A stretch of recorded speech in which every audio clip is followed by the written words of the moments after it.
welcome to Them's Writing Words, a podcast discussing selected fanfictions from the world of pastel horse literature. My name is Scribbler, and today I will be your moderator. And I don't have a scratchy voice anymore, so maybe I can participate a bit more than I did previously. Joining me for this discussion, we have Clever Hooves. Howdy. Ilya Leonov. Hello, everyone. Neighrator Pony. Good morning. And Nomad Flicker. Hello. Today we're looking at the fanfic Unemployable Cutie Marks Anonymous by the Neighrator Pony, as chosen by Nomad. The synopsis reads, Nomad, if you would. Special talents, that thing that sets pony apart from each other and gives them a path in life. The one thing that they excel at, broadcast to the world by their cutie mark. The spectrum of special talent is as wide as the day is long and twice as varied as you think it is. But interesting talents are mundane. Every pony needs a job to put food on the table, and not every talent lends itself to one. After all, not everyone can be blessed with specific high-demand talents like growing plants or cleaning or flying. Even less often does a pony get a particularly nebulous concept or multifaceted skill like magic or partying that can apply to any number of jobs. Sometimes, no matter how good you are at what you do, it's just not something you can make a career can make a career out of. But for those unlucky few, there's a group filled with other ponies who face the same problem that they do. The story was published on 30th of August 2019 and clocks in at 5,685 words. So, to begin with, as ever, we're going to have a spoiler-free description of the story from Nomad. In case people want to read it for themselves, we'll discuss the tags and our basic ideas of the story, and then we'll go into spoiler territory, okay? So, Nomad, what actually happens in this story, please?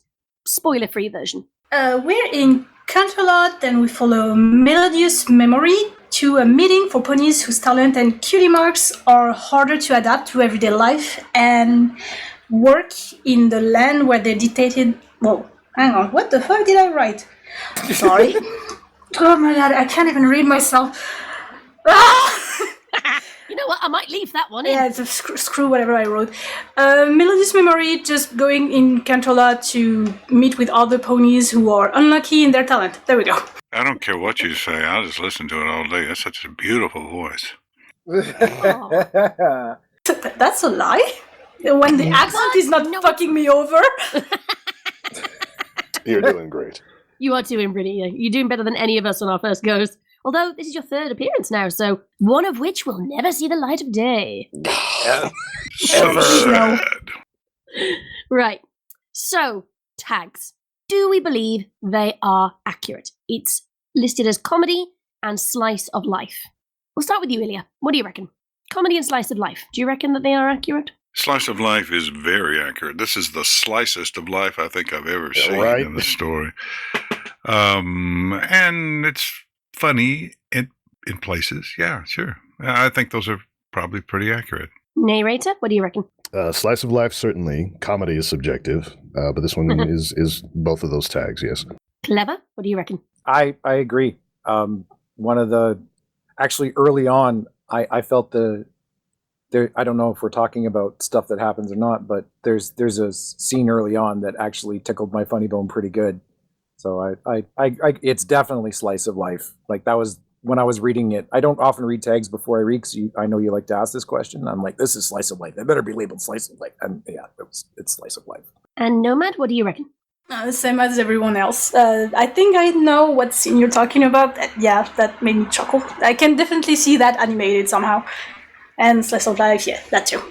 I would add world building to this because it's one of those things that it develops the concept of cutie marks a bit more in a way that the pony fandom does somewhat, but the show barely touched on. It did go into it a bit more, like with the episode of Rumble, saying he didn't want a cutie mark, but largely it was always cutie marks reflect your personality, and there are never any mistakes ever, not even troubleshoes. So I liked seeing this one where it's like, what is it like to have a shit talent? How do you fit when you've got a shit, really niche talent?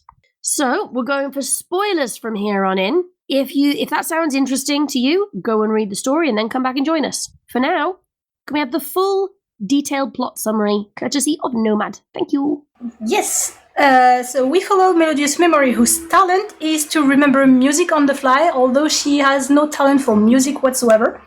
So her psychiatrist or therapist, I never know the difference between the two of these things, he sends her to a meeting with other ponies who has unemployable talents. There she meets with Silent Lad, whose talent is sleeping. She just like plops down and falls asleep. Cosmic Dust, who was able to identify the stars. Lucky Die, who has such a tragic backstory, by the way, who can predict things in advance, and he got stuck in a crystal empire, so now he's obsolete. Drizzle, who is a number fixer, which is useful, but not really. And then there's just a random teenager, Berry Pinch, who is a future barista, but now she's stuck because she's underage. And they just go around explaining their story, their talent, and how they don't fit to the concept and build of modern pony society. Thank you very much. I will say, I didn't realise Berry Pinch was meant to be a teenager. I thought she was a literal child. So that did affect my reading of the story. Nobody knows how ponies age. Like, do they become legal adults when they get their cutie marks, or like I think that was a plot in Anthropology, if you remember that story. Like she became a legal adult when she was 12, and then Something she moved like that, out. She's too young to serve alcohol, but old enough to go to a therapy session with all these other adults. Well, it was because she's just kind of hanging out there because her dad's an AA member, down the hall. In the room down the hall, yeah. Yeah, still seems a bit sus to let the rando in. Yeah, but she makes good drinks, so she's not allowed to. Well, she can make non-alcoholic mixers and things, but except under special circumstances, which we'll get to. When we get to the Ponies ending. and their ages has always been a sticking point in the fandom, because I can remember, because I'm old and we've all been in the fandom for a while now, but I can remember early fandom where people were debating how the fuck old is Twilight Sparkle, that she was still at Celestia's school for gifted unicorns and yet had a full-time job as a librarian. Yeah. And a legal guardian. Yes. Or maybe she Spike became a was legal his slave. guardian when Spike was... or pet. When she was a child. Yeah, the fact that Spike becomes a dog is a sticking point. What the fuck? He's a pet. So a sentient talking pet. He doesn't have personhood, despite he doesn't have his own agency. Not allowed to make his own decisions. But does that mean that he's a pet running a pet service? Because he looks after all the other pets when they go to the Crystal Empire, remember? Well, and you see how good that worked out. Yeah, because none of them can fucking talk. That was the difference between them and pony. Basically, how animals work in Equestria is fucking weird. Just look at the cows and the pigs. Why the fuck are there pigs? These are vegetarians.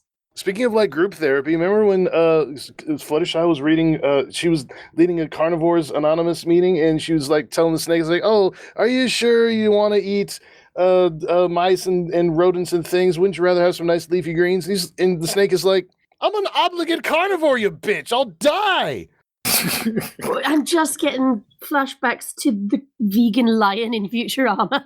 Yeah. I must admit, Fluttershy in later seasons, when it came to the animal care, really pissed me off, because I'm like, children are going to know this doesn't work. You can't just nice away the predator-prey relationship. You're not Zootopia. Or no amount of therapy is going to change the fact that you're an obligate carnivore. Yes, exactly. You're going to have animals that eat other animals. I mean, ponies eat cake. Cake has egg in it. So ponies are vegetarian but not vegan. Right. To be fair, in real life, horses have eaten birds. Yeah. So what we're saying is, horses are evil and ponies are a bit weird. As Spike is a pet. Spike is a pet. Should we go back to the story now? We are very off topic. Let's get back on track here. So, impressions of the prose style. How does this story read? Is it trying to achieve any particular tone? And if so, how well does it achieve this? Nomad, since this is your story, I'm going to start with you. I felt like I was reading not quite the script of a random episode, but that could work. The word flow was just completely fluid. Yeah, no, it was easy to read. Easy to read. The picture that the author was making were very telling. So, I don't know, it was easy to read. Much easier than not the previous one, but the other one that I picked. I will say it makes more sense than that one. I'm not sure if I'd say it's easier than the one we read previously, just because of certain things that we did discuss. Go and listen to our other podcast. But thank you, Nomad. Neighrator, what do you think of the prose style? was good. There was one moment of comedy early on in the fic, and then the rest of the story was sort of neutral, not happy, not sad exactly. Yeah, I think this story seems mostly to be one of those stories that's like world building, because the author needs to square some aspect of the show in their mind, and I think that is the driving impetus that made the author write this story. Yeah. Yeah, it's. I'm just going to say my thoughts at the moment, just because you saying that has reminded me of something that it doesn't feel like it was written in 2019. This feels like a really early fandom story, because there were a plethora of those in the very early days of like 2012 through 2014. There were so many slice of life stories about just elaborating on aspects of pony life, especially like the parameters of magic and things like that.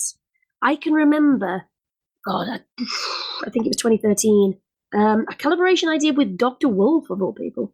And it was literally, there were no canon characters. I don't know what possessed me to do this story. It's a substitute teacher goes into a classroom. I don't think even the CMC are mentioned in this. And he gives a lesson on magical parameters and then pieces out by teleporting away and sends them to recess, and that's the story. And there were a lot of stories like that, and this one reminds me of those. Was the character called Pyrrhic Victory or something like that? Don't think so. I don't know. Never mind then. I'm sorry. Forget everything. I will find it out, because that does sound really familiar. But yeah, it reminds me of one of those really early slice of life stories. Ilya, you can go next. Well, this is an interesting read. I really had a good time reading it. It was nice flow. Just pulled you in. The pacing was beautiful. But I would like to enter an analogy that I will call cookies and meat. And oh my God. Where is this going? Let's say you were very hungry. You know, you're sitting around, you're hungry. Boy, I sure would like some cookies. So you get an old box of cookies and or biscuits, I suppose, a Scribbler, and you just take these and you eat them one after another until you're satiated from cookies. And if you've ever done that sort of thing, what I'll often find happening if I eat a lot of carbs like that, I think, man, I sure would like some meat, some cheese or some meat or some sort of protein. You have this hunger for something besides cookies. And that's the way the story was to me. It's like, it was very savory and I really enjoyed it up until the end. I felt unsatisfied after the story. It was like, I need a little something else. And I'm not sure exactly what that was, but I think we'll touch on it at some point. The story left you wanting for meat. I get it. Yeah, I wanted a hamburger after I ate all those cookies. Right? And I've just put in the chat, it was a story literally called Substitute Teacher. And you are right, MP. The character was called Pyrrhic Victory. It was 11 years ago. How the fuck did you remember that? Mind like a steel trap, this one. Illegal in 21 states. Oh my God, what? Right, Clever? I liked that the author really seemed to like making his own metaphors. He did it a couple of times, and I was like, I should really do more of that when I write. Like, something was out of place, like unsalted crackers on a cake tray. I was like, huh, that's an interesting metaphor. I rather like that as opposed to something that's more cliche.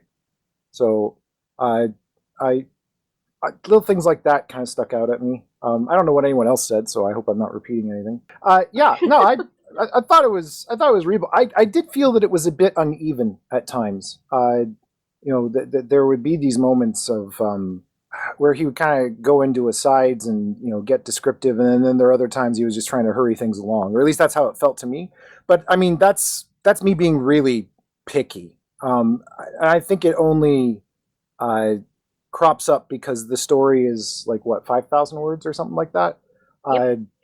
Yeah, just a little over 5,500 words. And so, I mean, when you have an entirety in that kind of zone, you're able to kind of keep it all in your head while you're reading it. And So you start to notice little discrepancies like that. Whereas if it had been a longer read, I probably wouldn't have even picked up on that.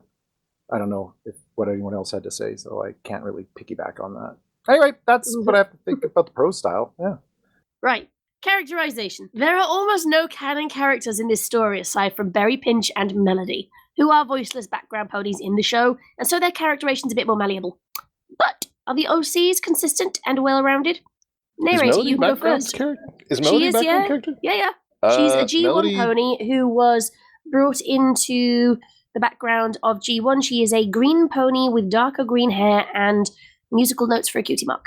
Funnily enough, in the very first pony animation ever, Escape at Midnight Castle, Melody and Firefly are the two ponies who first appear on screen and slide down the rainbow. So Melody is actually one of the OG ponies in animation. And can't find a job. I typed her name into image search, and I am not seeing any pictures of her at all. You might have also a be toy? seeing the pink one that's in My Little Pony Tales. I found some Rule 34.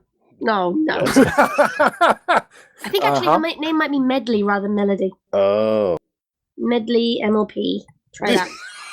G1 brushable. Oh my god. Yep, there she is. Oh my god. Just That's a G1 Lyra in general. rebrand.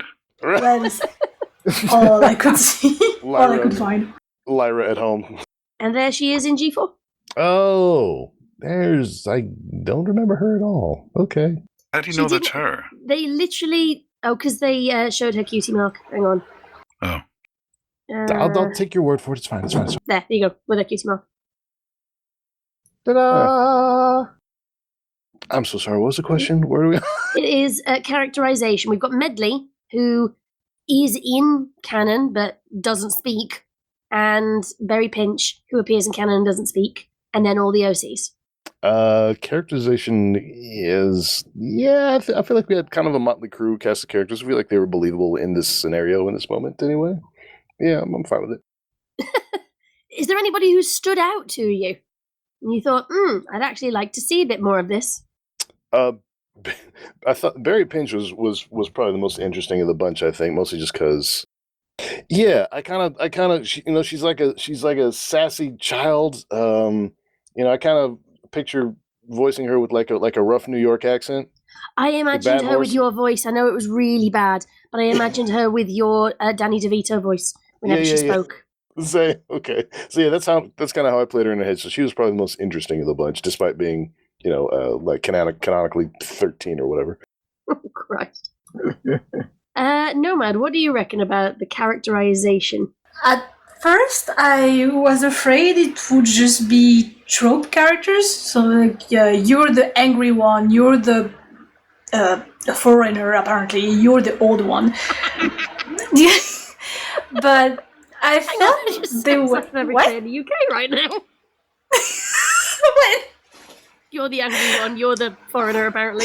Oh my god.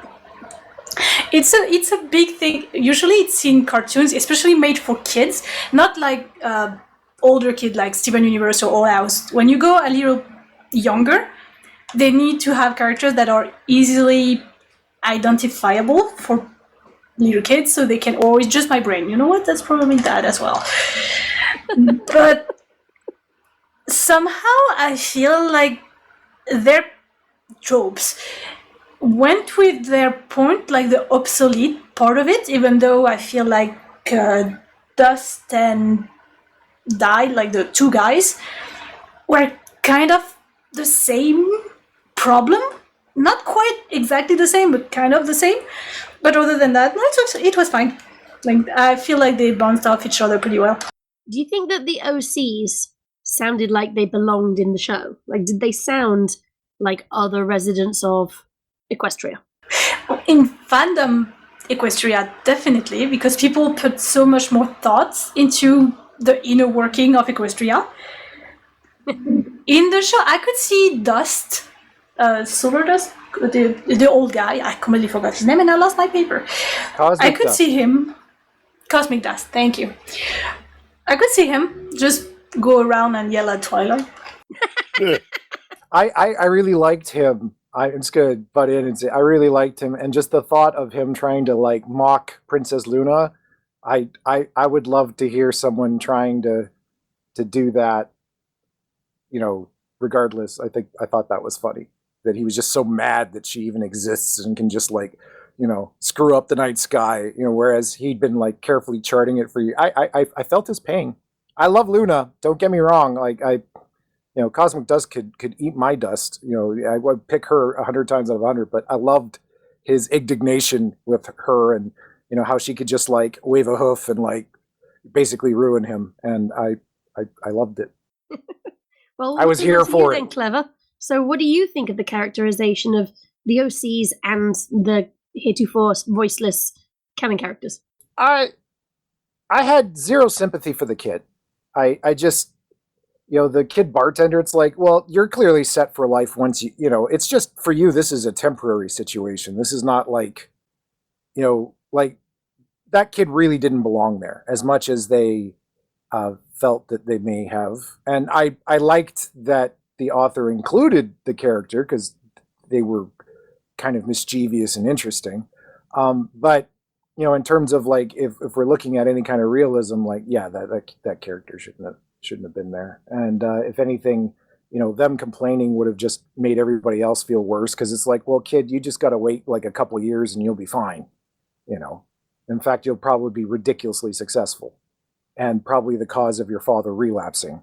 So there's that to look forward to. But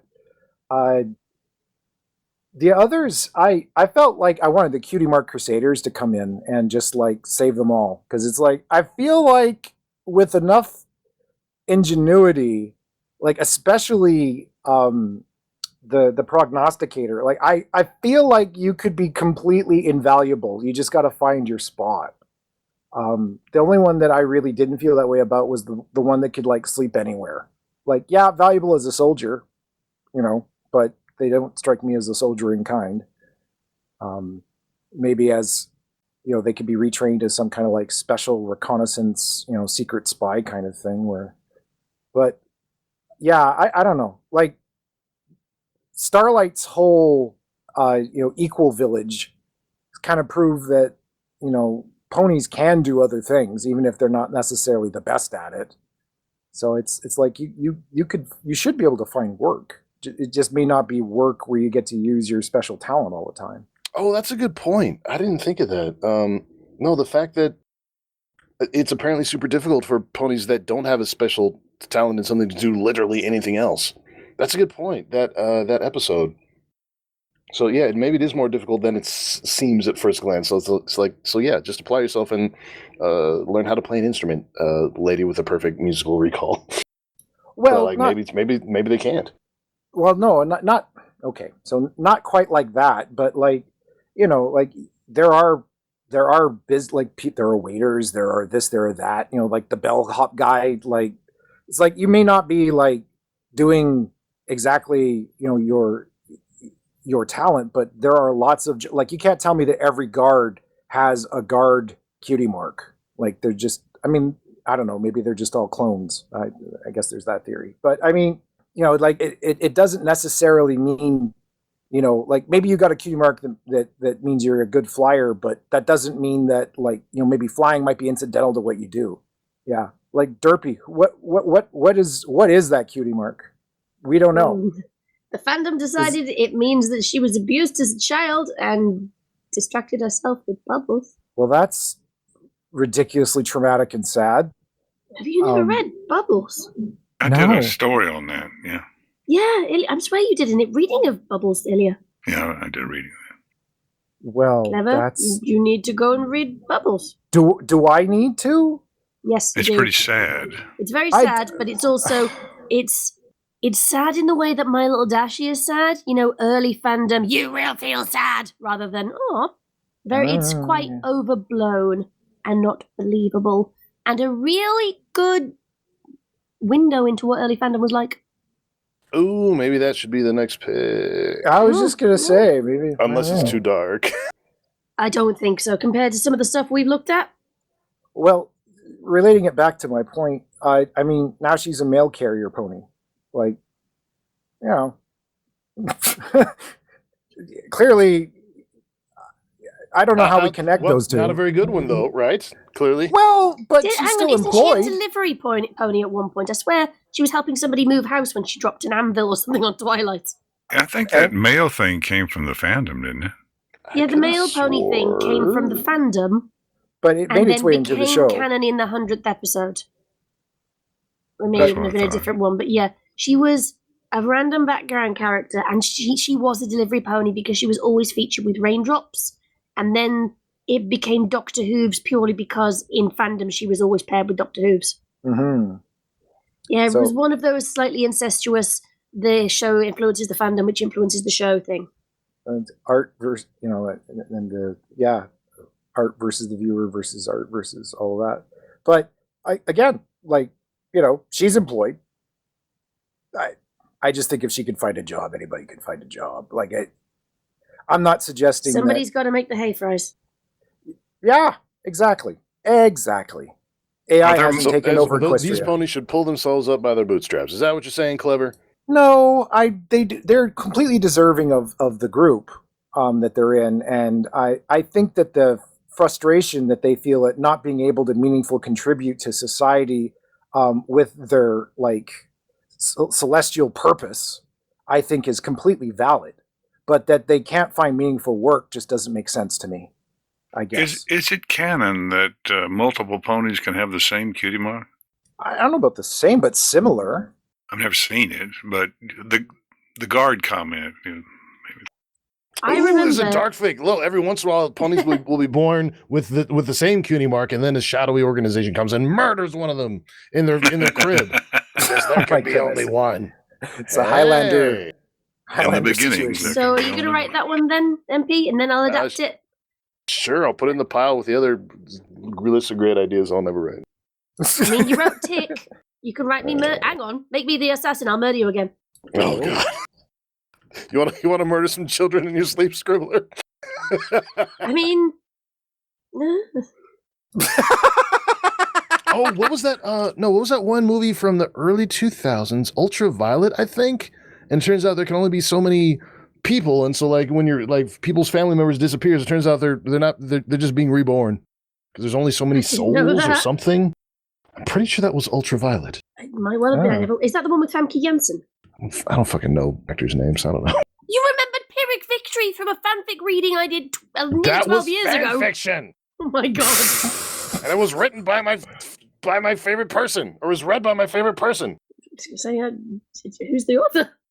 No, I meant You're you. awesome. I was trying to Aw, I give love you you a compliment. Yeah, I love you too. Okay. I wish I hadn't messed that up. Anyway. Aww.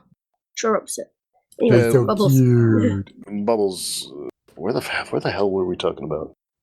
Bubbles! Bubbles! We were on characterization still. Yep. And You had asked about me Derpy not having about a cutie mark that relates to her job. her job.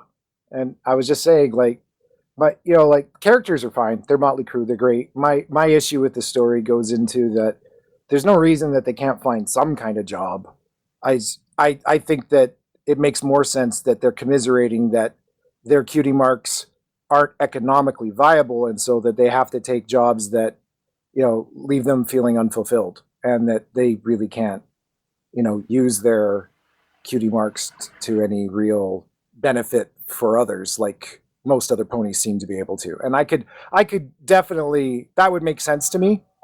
But as a comedy slice of life fic, I feel like that's a criticism that just doesn't need to occur. But also, this is Cantalot. Because we're talking about Derpy, who is a male pony. This is Cantalot. And Cantalot are so high standard. So maybe that's why there's a problem? So they're just too snooty to have anyone that's not Pretty much, yes. specialized for their, wow. Well, then Yeah, I they would just imagine need to that move or something. I would imagine that there's such a stigma attached to not having, not matching your cutie mark that it would be this a is- problem. That world building tag that I thought should be in there. Do you reckon they get any sort of stipend from the government as, do you think they qualify as disabled? I I think don't they know. could find jobs. I just don't think that it's acceptable socially to have a job that doesn't match your cutie mark. Kind of like people are bartending at night because they're trying to be an actor during the day. Like, you have to have something that Pays the bills. pays your bills, but it isn't what you actually want to do. Right? Like, I got a day job, but really, I just want to be a pony. Yeah. Maybe maybe this is what the author should have spent more time exploring. Like, if this is like a world building fic, maybe he should have gone more into depth with what their lives are like. Maybe should have like trying to navigate the bureaucracy and get social services for for their unemployment benefits or whatever, and like all the frustrations that they have to go through dealing with that. I feel like there was room for more in this fic, and that's something that the author could have done. Well, that's possibly true, but I feel like this guy had 5,000 words in him, and that was it, just for reasons we'll discuss later. Oh, there's something to discuss later. I like that. Bum, bum, bum. Which leads on to our next point. Metafiction. Is it worthwhile as a genre? So first of all, what is metafiction? Anybody want to offer an explanation of that? Whose point was that? It's I mine. think I was I know wondering whether or idea not I what needed that to is. explain shit. That was You all. do, because I don't know what it is. Yeah, 'cause, like- Metafiction is fiction that is aware that it's fiction and therefore breaks the fourth wall. So think Pinkie Pie, Deadpool, Gwenpool, things like that. Fiction that is aware that it exists within a fictional world, and this can go the whole range of this. You can have metafiction that is literal, like very, very overt, like Deadpool, he's aware he's a fictional character, and therefore he talks to the reader constantly. We also have Etta, who is in the Wonder Woman comics, who got her own comics at one point because she became a sentient, self-aware character and can mess around by moving the comics panels around the page. And she goes and rescues Wonder Woman at multiple points by just dragging her out of the art. Gwenpool does much the same thing. She can reach from one panel into another with her gun to shoot someone. That's very, very overt metafiction. Metafiction can also be things like Aprilverse. Aprilverse is a big example of metafiction, where every time I wrote that, it was very clear that all the characters were aware they were in a story. Like, it became a plot point, that there was a narrative loop that they were all stuck in. And then you've got softer, gentler metafiction, which is where I would think this story falls into, where there is a gap in canon, and the author is trying to address that through these characters, and it doesn't have them literally talk directly to the reader, but there are points of such explicit exposition that it's clear they actually are addressing the reader. And that the story hinges upon the reader's knowledge of the fandom and the world of the fanfiction. And a lot of world-building fanfic, not all of it, but a lot of it, is in some way, shape, or form also slightly meta, because it's aware that it's addressing a gap from canon. So, metafiction. Is it worthwhile as a genre? Go on, the narrator. So it has to be done very carefully, and just kind of personally, my own personal outlook on it. I have a very limited patience for all forms of metafiction. That's partially why I have such strong feelings about like multiverse fics. Is this also why you ended up being the butt of all the jokes in Aprilverse? Yes. Aww.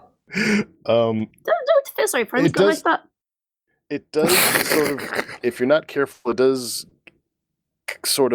can sort of cheapen the original story when you talk about it that way. So yes, just personally, I have a very limited patience for it. It's not to say that it's all invalid, but it does all get a bit samey after a while.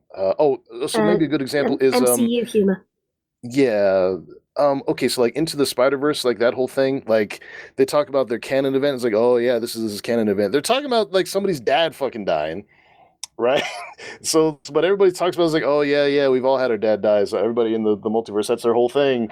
Yeah, this is his canon event. It's like, well, like I know that this is just a Tuesday for you, but bro's dad just died, and you guys, I feel like it's cheapening it by talking about it as if it, it's just another thing. Slightly not as serious as that, but I do get what you mean, because Lion King 1.5 exists, which I think was marketed as Lion King 3 in the UK. It is what were Timon and Pumbaa doing during the rest of the Lion King, and it I know a lot of people love it, but I fucking hate it because it spoilt The Lion King itself for me, and that was my favorite my favorite film as a kid. Like, I had a full-out autistic hyperfixation on this thing for about 6 months, which was impressive in 1994 because it wasn't like I could go to the cinema more than once to see it because we were fucking poor. But I was obsessed with The Lion King. And when Lion King 1.5 came out years and years later, knowing that while Can You Feel the Love Tonight is going on, animals are dying from Pumbaa's anal expulsions in the background, it cheapened it for me. Wow. There are just... Yeah, I get it. Yeah, it works for some people. I didn't like it because it did cheapen the bit that I liked. So I can see where you're coming from on that one, but just in a very childish Disney adult way. Very, very meta. That I agree. And then Timon's mom. Ugh, Just being Poor Marge guy. Simpson. I know, right? Like I was like, ugh. It's the only other role I've ever heard Julie Kavner do was fucking Timon's mom. Really? Oh yeah. Oh my Yes, god. absolutely. I swear there was Shit, somebody I gotta else. see this who played- movie now. Hang on.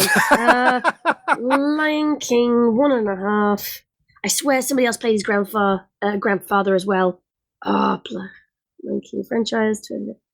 God damn it! Why Like is it Lion King was 3 nice? definitely a movie for people who like wanted to laugh at the original. Like I could see if you cherished the original and you didn't want to laugh at Jerry it. Stiller. Jerry Stiller played his dad. Oh yeah, yeah, It was Ben Stiller's dad. yeah, Oh god. yeah. Costanza's dad from Seinfeld. Yeah. Oh my god, him. Yeah, Yeah, he him. was Uncle Max, not his grandfather. Yeah, it was Julie Kavner, Marge Simpson, is Timon's mom. Uncle Max is Timon's uncle. Timon's dad is fucking dead. That was one of the only Disney movies where the mum's alive and the dad's dead, and it's fucking Lion King 1.5. I can rate the comedy as in, like, it's very creative what they've done, and it's a really good example of meta humor, but I agree with you, Neighrator, it cheapens the original. So yeah, limited patience for metafictions. Not all invalid.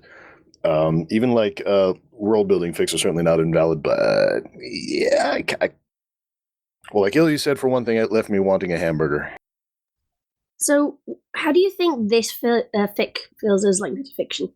Does it go too far? Does it not go far enough? Both. So I think if for what it is, I feel like we needed more.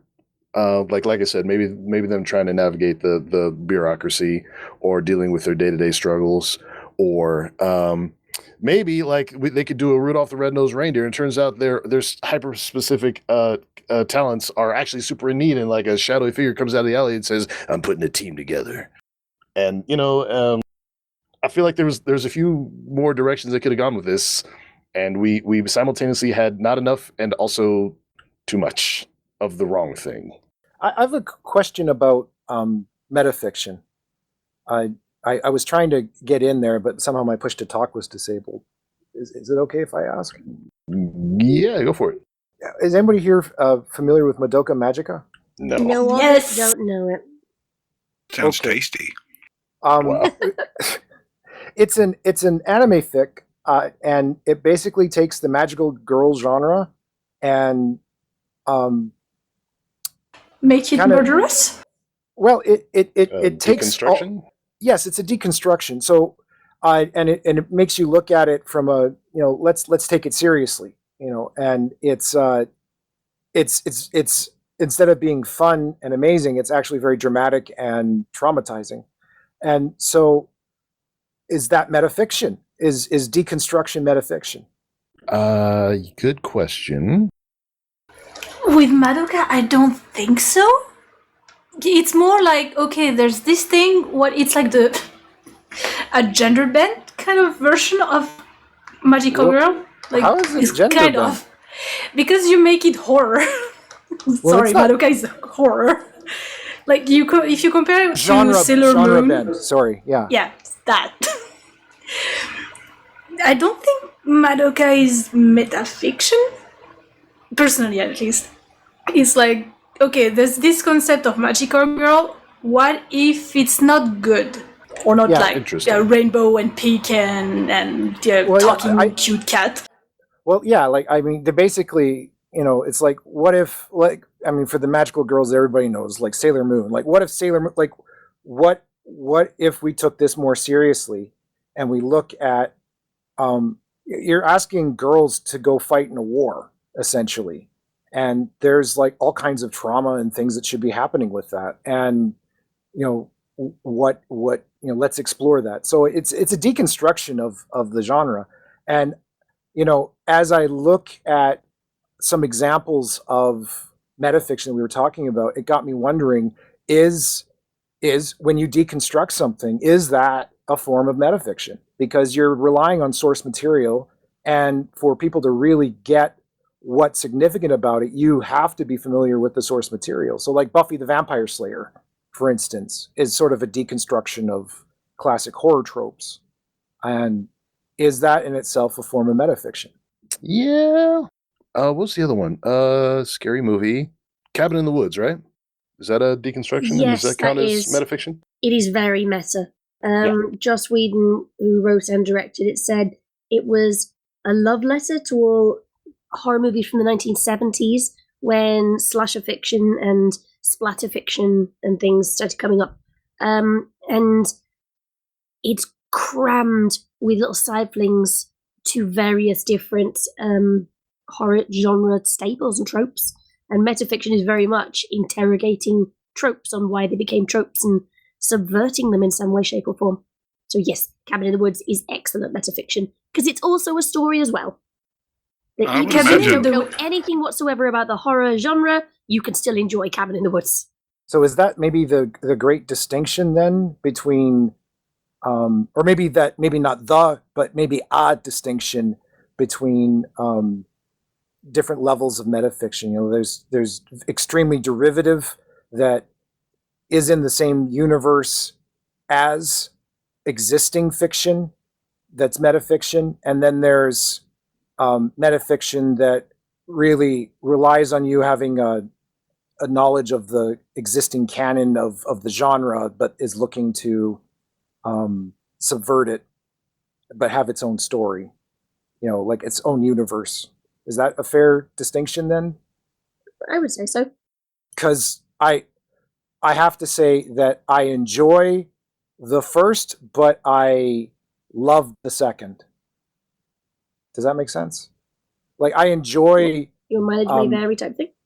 Yeah, like I enjoy the first, but I really admire, and when it's well done, I really admire and love when I see something that subverts a genre and does it well. I find myself really drawn to that. So, anyway, Well, sorry, there just thoughts that came up. are going to be elements Really? of it in any story. I mean, there's not going to be pure metafiction. There's not going to be pure non-metafiction. They'll slip it into anything. It's just part of the narrative, really, to be a little bit meta sometimes. Sometimes, yes. Some people completely and utterly forget canon. Just do So their own is it- thing.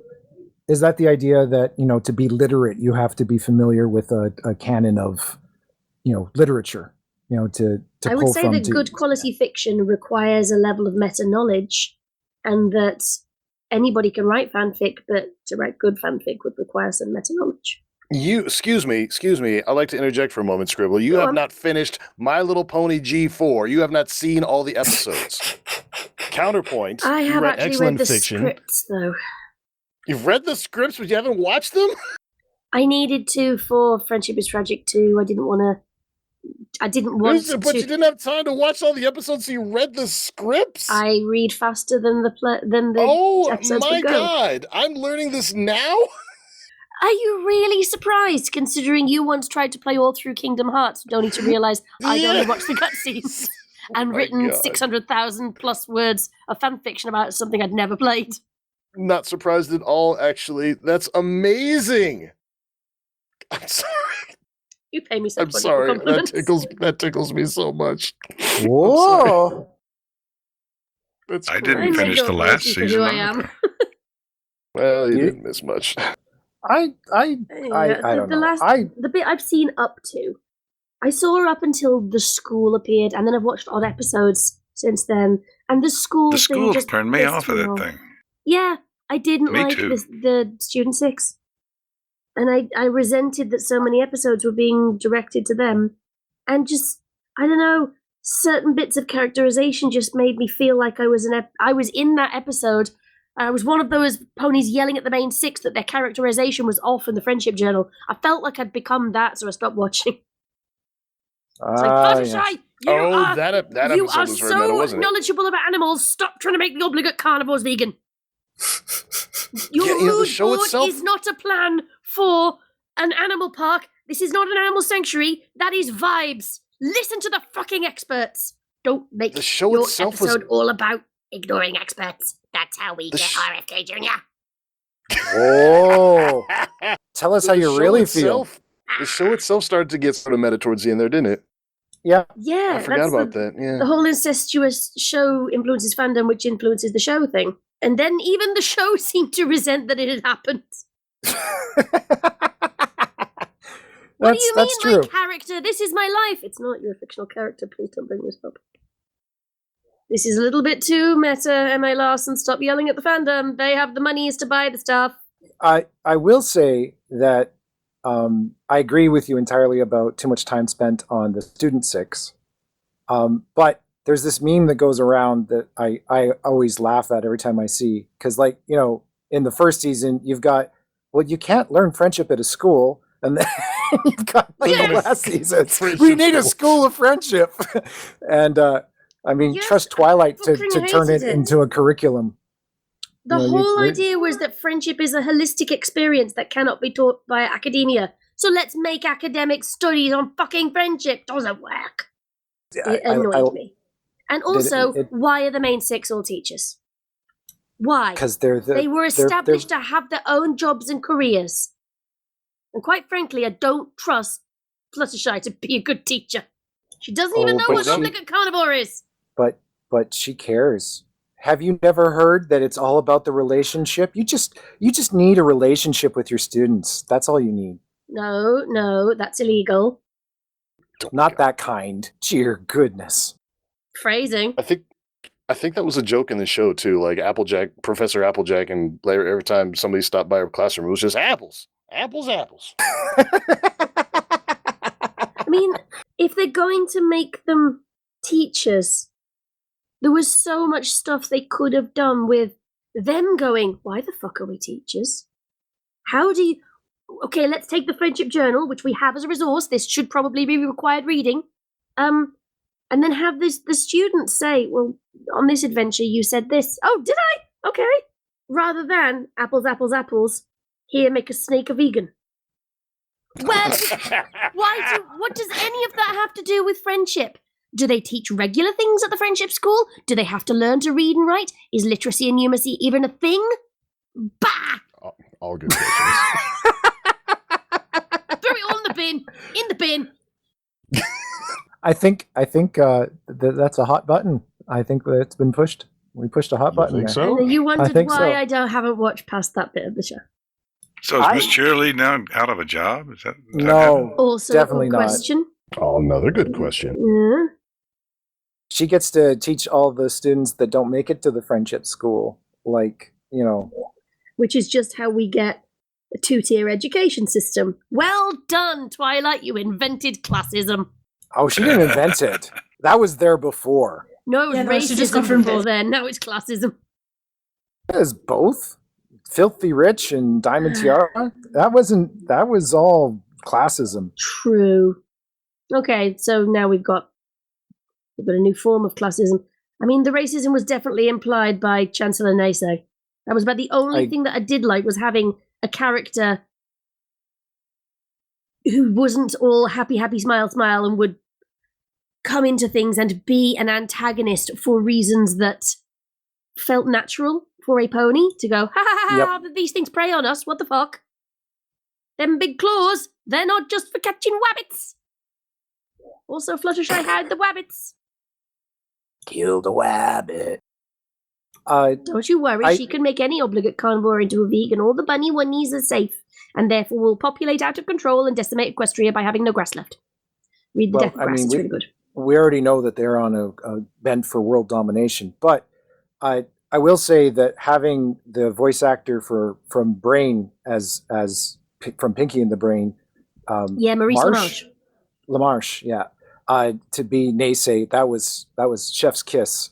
He was absolutely. He's good in everything he does, though. He was perfect in that role. I wanted to see more Naysay because I love to hate him. Yes, he's a very good racist, isn't he? And it would have been nice to see him have to learn the error of his ways. Like, not the student 6. Don't care about these 6 random characters who are all having him reform just lesser versions of a previous character in the show. Jonas just Rutherford.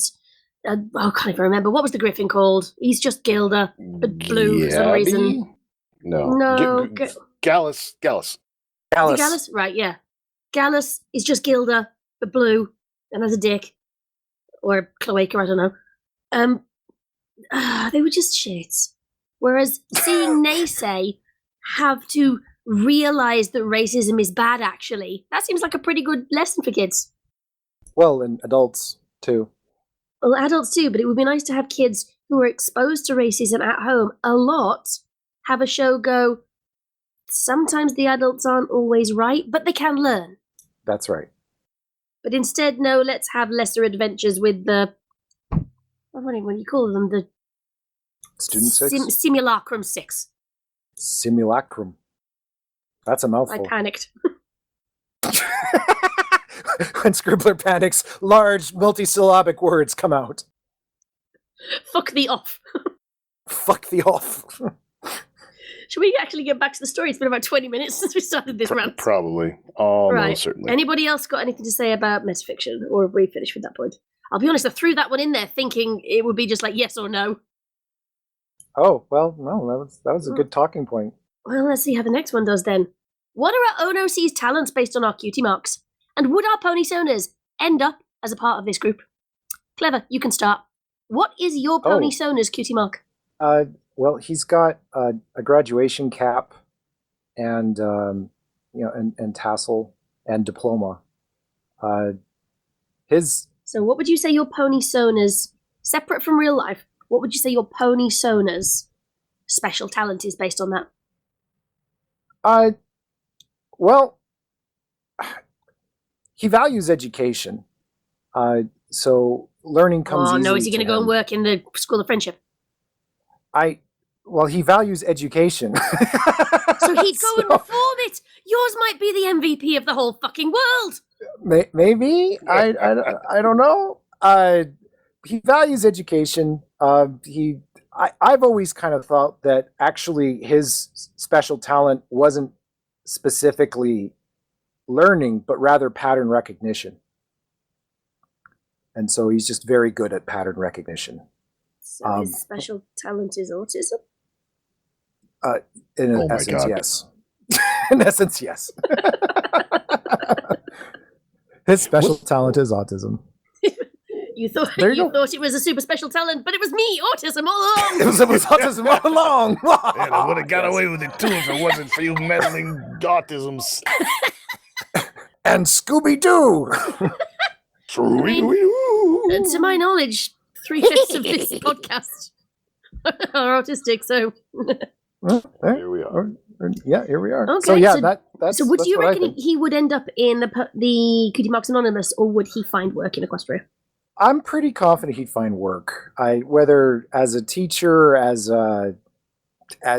really anyone, I mean, because pattern recognition kind of goes in any. It's a very applicable skill. Like it's basically what a lot of psychologists view as being central to what we count as what intelligence is as human beings. That and it's not just pattern recognition, but it's also an application and novel generation. But between those two, that's central to the core of it. So I would say, yeah, he should be employable. If he's not employable, then I don't know. We're living in Trump's Equestria. That's really Wow. Wow. Trump Questria. yeah, Oh, wow. that's Nomad. like. Oh, Yeah. sorry, go on. Oh, I was just gonna say, like, if critical thinking and pattern recognition aren't valued, and it's just do what I say, like, then yeah, he's got nothing. He's not valuable. But in any other society that values competency, then yeah, he'll have a job. Well, that's in Britain then.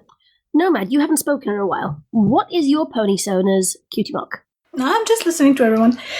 I didn't made one. I had a pony Sona forever and never actually stopped on the cutie mark, so I spent like the entire week thinking about it, and I'm just doodling it right now. So I think it would be 2 dice, a d6 and a d20, because I'm a DM. Ooh. And a double quill, like you have a quill but 2 feathers. That's from an old logo that I had. So definitely still a game master of some kind, or a writer. Definitely employable, because when you're DM, you have to keep track of so many things. Admin work is a given, so you kind of know what you're doing. So I feel like you just plop them in front of a tabloid or something, like, okay, we have these info and we need to organize it. I feel like they would be okay. That's so good. It's real. That is good. So they're not going to end up at Cutie Mark Anonymous then? I don't think so. The cutie mark might have grant them some weird looks, because technically it's dice. But no, I think they would be. Neighrator, what do you reckon? Your cutie mark is a pile of books. So what talent does that represent? Wasn't there a booth at BronyCon that was like, tell me about your OC? It was 5 minutes to tell me about your OC, and that was where the Lost Narrator first started talking about Curse Word and Beloved and hashing out all the stuff that became the Chronicle of Curse Word. So thank you to that booth.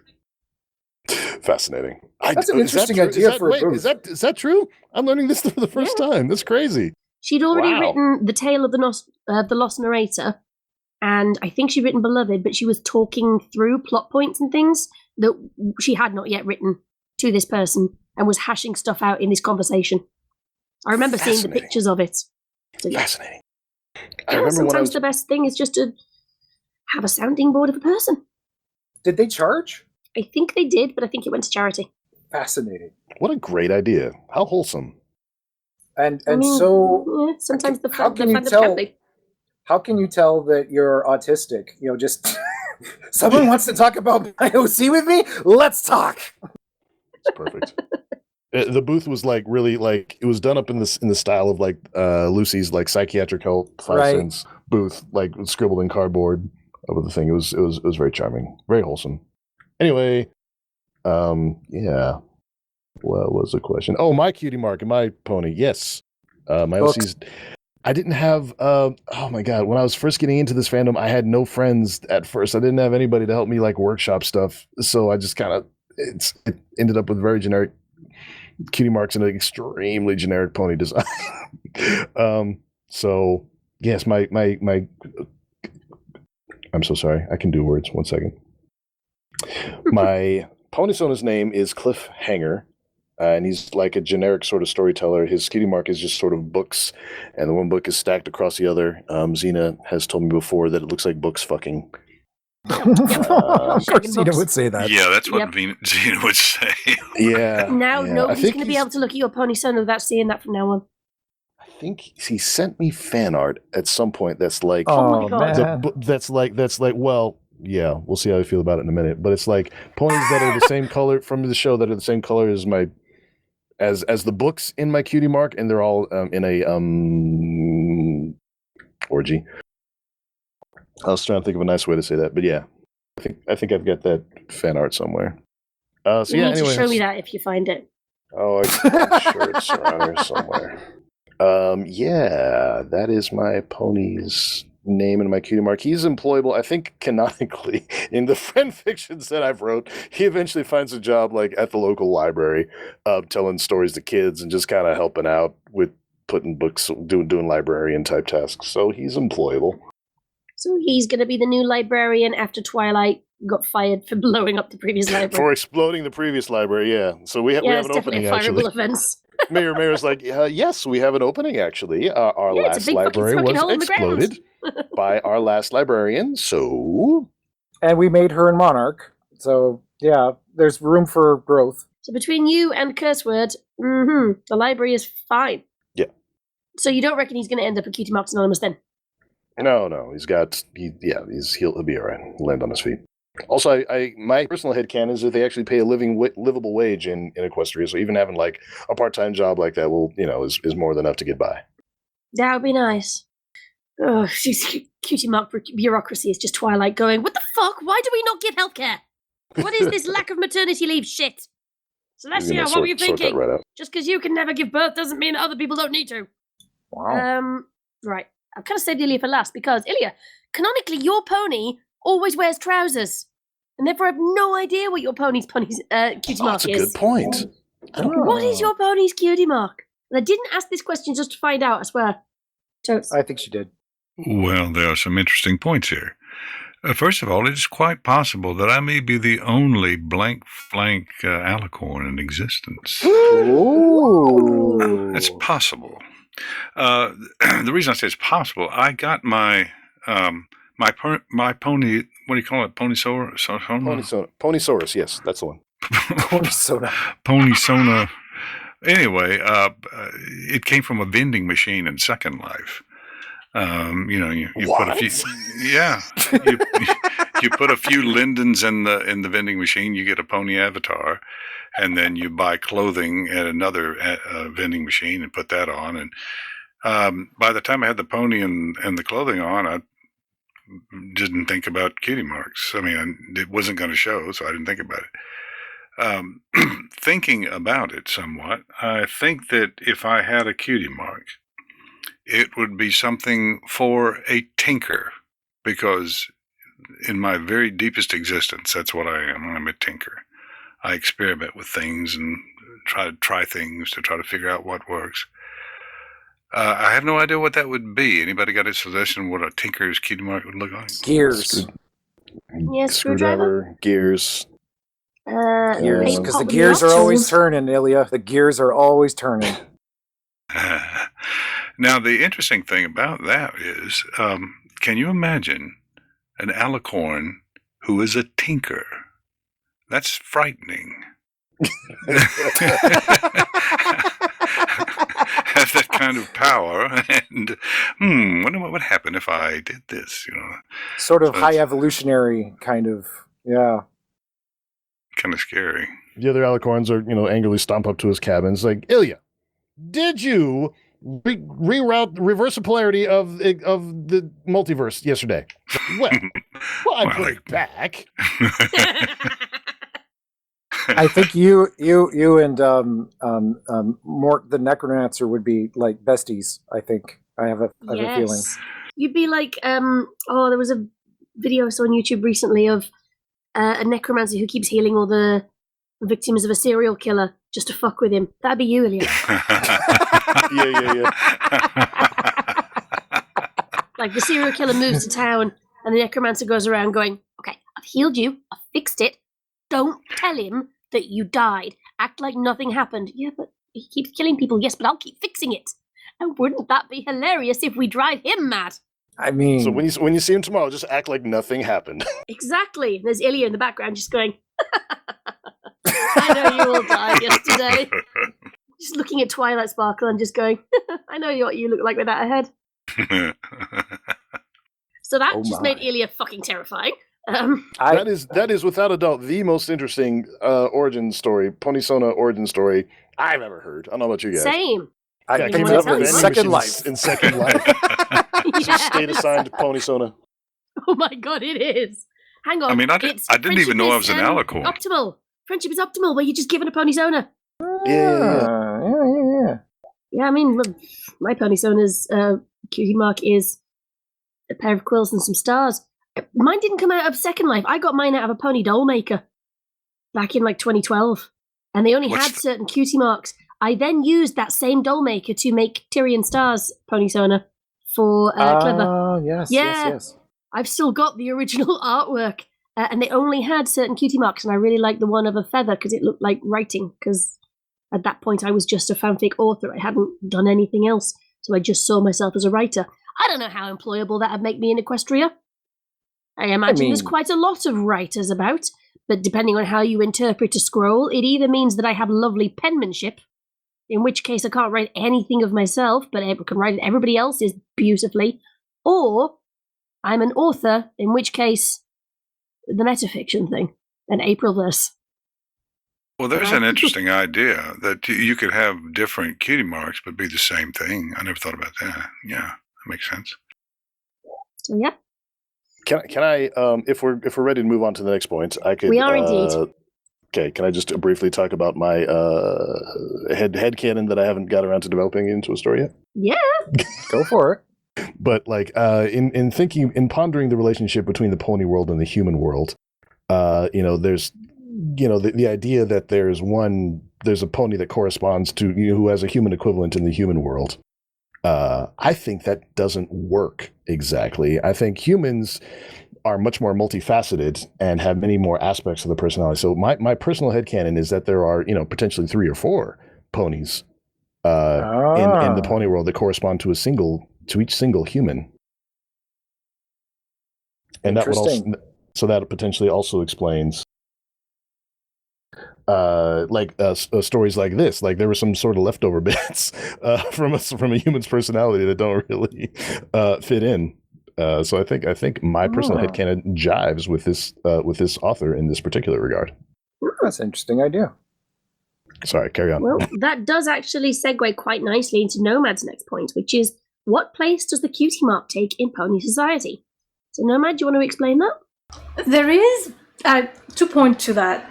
The first one is there is such an emphasis on the cutie mark to the point where if one is a late bloomer, everybody and their extended family will judge them.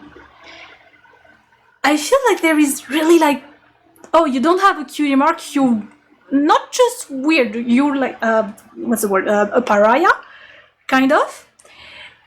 And with that, is there, I don't know, some prophecy when you give the name of your baby? Because most of the names go along the cutie mark. So are the parents influencing the talent that is to come? Maybe. And yeah, that was just, I remember, what was her name? I think it was Twist. Yes. Way back in season 1, who got her cutie mark. And Apple Bloom was so distraught about this. Then there's the whole Babseed situation, then the cutie mark crusaders themselves.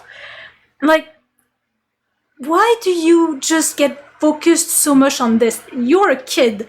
You should not be worrying about that. So, cutie mark are super duper important in pony society, to the point where the characters of this fic are stuck with their talent and can't move, like they can readapt or move on from it.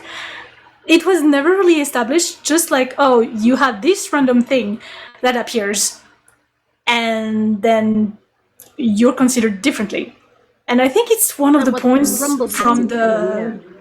Yeah, Rumble said that. It's a story of the blank, I think, where they thought cutie marks were a illness. Yep. Because they are completely cut. Yeah, because they completely cut off from the rest of society. So like, how did that came to be so important in how everyday ponies do their job and live their life? That was my question, essentially. That's a good question. A lot of fanfics explore it. Yeah, I can remember several. I can't remember any of their names. There's one that I really like called,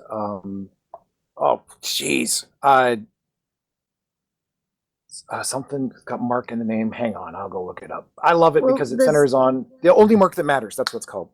And it centers on a pony who's got like, not just a weird cutie mark, but like a cutie mark that's like X-rated. He got a cutie mark during a nocturnal dream with him and Celestia, and he woke up and now he's got this cutie mark for the rest of his life of like an adult version of him and Celestia doing something consensual and something she clearly enjoys, but she refuses to kowtow to, like, no, we're not doing that ever, kind of thing. And so he has to kind of live his life like, what is my special purpose? And how do I figure that out with this bizarre cutie mark that I've got? And it's a great, I love it. I love the story, and it's still ongoing. It's like 120, 30, 80 chapters in now, but it's huge, but it's great. I was just going to say maybe Celestia had never gotten a look at his special talent. I mean, it's funny in that as the story progresses, he eventually ends up sort of catching the eye of just about every other princess besides Celestia, but she's holding out more out of, I think, a sense of rebellion and that like fate's not going to control her kind of thing. Anyway, everybody's rooting for different things who's reading the story, and it's fascinating. But the point is that they really do explore in the story, this idea of like, what is the purpose of a cutie mark? Where do they come from? Why, like what? How is it that this happens, and what's the nature of it? And I think it's all really good fodder for the fandom to try and fill out. So that's all I was just going to say, is that this is a recurring theme in fandom to explore, because a lot of people have that question, like how does this work exactly? It was a comic that I actually plan to do a reading of at some point called A Dash of Peppermint by Fluffy Fox Comics. That kind of dealt with this idea that in this comic, there's somebody called Peppermint Swirl, and she gets her cutie mark one day. her parents own a cafe, and she gets a cutie mark by putting a stick of peppermint into a mug of hot chocolate. And she feels really happy about it until she realizes that's it for the rest of her life. She will never be able to leave the cafe. Her parents discourage any other hobbies that she has. They just keep pushing her to work in a cafe and work on perfecting hot chocolate and things. And she rebels. She wants to be able to do something else because she doesn't want to be limited by this tiny niche talent that she has. Well, that brings me to my point that I wanted to bring up is, how do you know what your special talent is? Just because some symbol appears on your flank, how do you know you're interpreting that correctly? And I mean, is there a voice that goes off in your head that says, your talent is peppermint in chocolate? I think that's what Trouble Hooves had in canon, wasn't it? That he completely misinterpreted his own cutie mark to think that meant he was bad luck, but it actually meant he was just really good at throwing horseshoes. Wasn't that essentially what the Cutie Mark Crusaders grew up to do, or went on to do after they got their own cutie marks, was helping ponies interpret their own cutie marks? Because that Yes. in cases where it wasn't such necessarily a problem apparent. for others. Yeah. Can we also just back up a little second and just acknowledge how shit poor Twist had it? She gets her cutie mark early. Yeah, brilliant. Your cutie mark is candy canes. That means you are relevant once every 12 months. Well, what kind of talent is that for the rest of your days? And she does say she got this talent from helping her mum make something. Be careful what you do, kid. Yeah, it's less, we're going to try and search to find our super special talent, and more, be careful, because whatever you do that gets you a special talent, you're fucked if you don't like it. You can be really good at something, and yet don't enjoy it. It's funny. But it's the same as, like, I've met people who are really, really good at one particular thing. Like, one of my friends, she is fantastic at maths. Like, I just looked at her and just went back because I can't count to fucking 10. But she hates it, and she didn't want anything to do with it. I'm like, but you would be set for life. You could become like a really good accountant. She went, yeah, I'm brilliant at it, and I hate that I'm good at it because it means that I know I could make a lot more money than I do with the job I'm actually doing that I enjoy. Yeah, that's true. I wonder if that's fine. the same for cutie marks. That's very common, actually. I was supposed to either be a brilliant scientist or a musician, and I didn't want to do either one of those things. I didn't want to be famous, or I wanted to be No, relevant. I didn't. I Jeez. never did. I mean, I've had a lot of people actually ask me to perform on stage, and I've done it a couple of times, and I hate it. I would not want to be famous. I would not want to be a famous actor or someone who's a musician. It just sounds like a horrible life to me. A lot of people say, gee, that's what I want more than anything else in the world. And it seems like a nightmare to me. I don't get it. I remember when I was 17 trying to figure out what it was that I wanted to do with my life. And my parents drug me along so that I could designate drive for them while they drank their faces off. And I met this engineer, and that was a career that I was considering at the time. And he looked at me, and engineers here, and I'm told everywhere, have a ring that's supposed to represent humility, because the ring is supposed to come from some tragic accident and it's supposed to remind engineers to always be mindful of their product. There's Canadian engineers are super metal, and they have a whole ass poem about it that they have to recite. Yep. And so the ring, and it's a secret society. It's metal as fuck. It's cool. Yeah. And anyway, so he was, showing me his ring, and he was like, and because he was a bit two sheets to the wind, 3 sheets to the wind at this point. But basically, he hated it. He hated his job, and he's like, whatever you do, you got to remember that you're going to get up for the majority of your life and have to get up and go to it. So whatever you do, just make sure that, you don't hate your life, because that's a big part of your life. And I was like, because at that point I'd only been considering what could give me a quality of life that I wanted. And that just seeing how miserable he was profoundly affected me in the, maybe I should rethink how I'm trying to plan my life out, that I really need to try and figure out not only what can I do, but, what do I enjoy? And that sort of guided me somewhat since. I will say that I'm very good at some things that I don't like doing myself. And for a big part of my formative years, I pushed myself to do those things that were more difficult for me to do and that I enjoyed less, because I felt they were more valuable, not realizing that the things that I tended to enjoy took a lot less effort for me to do. And I should have I really wish that I had some kind of like life counselor earlier in my life to like retool the thoughts in my head, because boy, I think I could have done some very different things that might have made my life a lot easier. That and an earlier diagnosis would have been super handy too, but that's beside the point. Quality of life has a lot of definitions. You can't, for some people, quality of life means, well, I have enough money to live how I wanted to do the things I want to do. For other people, it might be quality of life as well. I make a difference in the world and help a lot of other people. But to me, it's just, having a job where I can tinker all the time. So it's not easy to pin down what a quality of life means. I think it's a bit of all three. I think the Japanese have a concept around this. I can't remember what it's called, but it's basically like a Venn diagram. Maybe? No, it's not. No, wait, no, I'm an idiot. It's not that. It's something like that. Never mind. Ignore me. I don't mind like going to another world, and maybe that's the way to find gainful employment. But I don't know if you go to RE0, maybe not.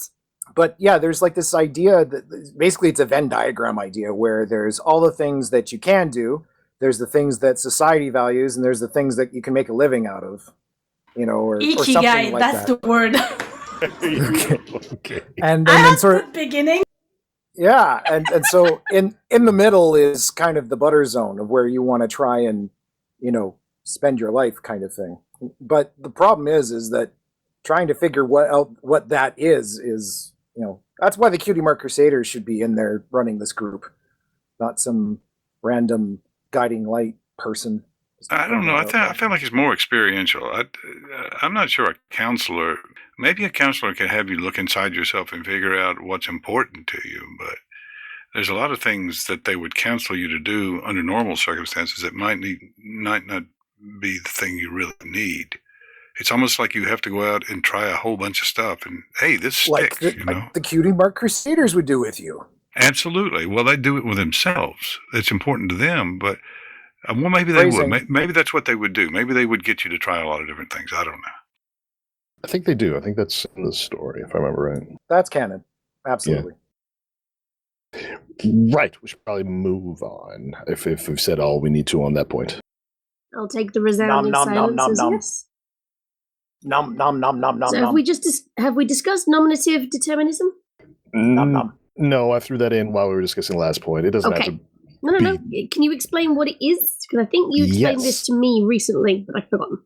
I pulled it up. Nominative determinism is a hypothesis that people tend to gravitate towards careers or areas of life that are reflected in their names. The term suggests that a person's name can, subconsciously or otherwise, influence their life choices. Notable examples are Usain Bolt, the world-renowned sprinter, William Wordsworth, the celebrated poet, Margaret Court, a dominant figure in the world of tennis, Larry Speaks, a former White House spokesman, Sue Yu, an associate at a law firm, and Sarah Blizzard, a weather presenter.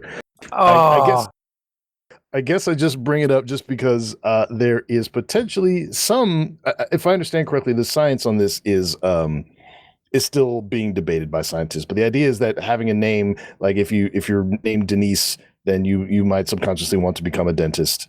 And I think the name Denise is like overrepresented in the dental fields professions compared to other fields. And so I think the science on that is still out. It may just be a case of confirmation bias or something like that. So I think scientists are people who study this sort of thing are still divided on it. But I just bring it up because in the discussion about cutie marks, there is some correlation. It has some bearing on the real world as well. Your thoughts? What about Dick Assman? Oh my God. What about my old maths teacher, Mrs. Glasscock? That sounds like a superhero. It's Dick Assman. That reminds me of that pony comic of it doesn't matter how many good pots you make, we'll always know what your talent is. Dick in ass pony. Anyone have anything to say on that point? That might have been just a fun factoid. We can move on potentially. I like to think that pony parents would allow their children to change their names when they get their cutie mark if it doesn't fit anymore. My headcanon is that shortly after a pony is born, they immediately go to some sort of oracle and there's some sort of ceremony who will give the pony a name based on looking into the future. Some sort of like a christening. In which case that is nominative determinism because you've basically told the kid what they're going to be later. Why the fuck couldn't the Cutie Mark Crusaders work out their cutie marks from that? Well, these priests and priestesses who are sort of, agents acting on behalf of Princess Celestia are able to actually look into the future and see what the pony will be. Is my headcanon, I think. One potential headcanon. That's a good one. I mean, there's probably a lot of this underworld magic stuff going on that hasn't been written formally. Yeah, I've heard that it comes to mothers in their dreams. That was one fandom thing that I read. That they kind of just sort of know what their name should be. But then you get like Sweetie Belle. And it's like, what does that have to do with anything in her name? Although, from what I think this might be just me picking up on stuff. Her special talent was meant to be singing to begin with, hence Sweet Belle, like a nice voice. Right, but that's not what happened. No, because the person who invented her then left the show after one season. Yeah, or Scootaloo for that matter. I mean, she's good at her scooter. That's sad. Yeah. To be fair, she was based on a G3 pony who had nothing whatsoever to do with scooting. She was good at inline skating. Good at what? Inline skating, like rollerblades. Inline skating. Oh, okay. Yes. Yeah, that was the original Scootaloo special talent. One of my best friends for many years, a person who I'd almost call my soulmate at one point. He was a guy, and his name was Scooter, and he got his name because when he was a baby, he didn't walk. He just scooted around on his belly, sort of. And he actually grew up with that name his whole life. His name was Scooter. There are I worse thought you were going to nicknames say could it have. was like because of the Muppets, but I think that's better. So yeah, on the point of nominative determinism, my mother was a teacher, and she insists that like children's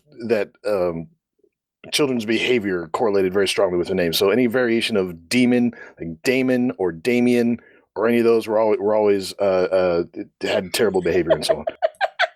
I think I my can't mother disagree believed with the in logic. determinism. I've just put a link in the channel for you. Clever. Oh It's yeah. the strangest alternative spellings for names. But also, my Ah. mum grew up, and her best friend's name was Anne, and Anne's surname was Nutter. So her name was Ann literally Nutter. Ann Nutter. Oh no!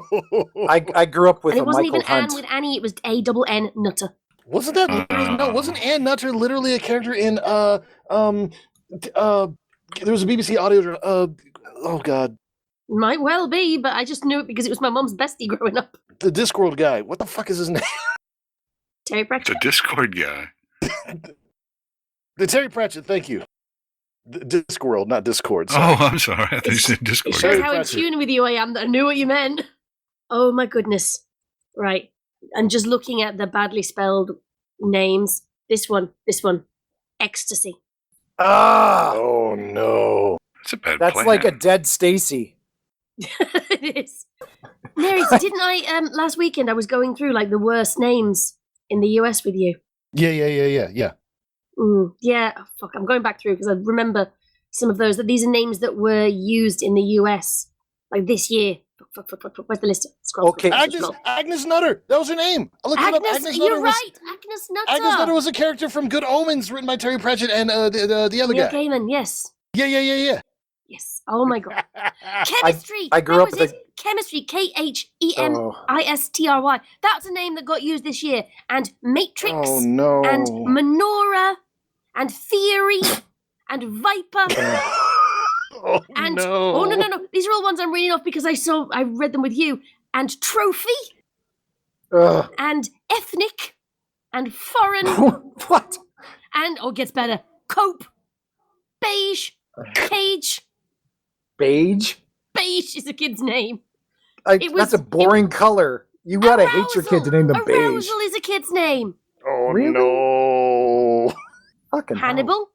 Katniss. No! Don't call your kid Hannibal.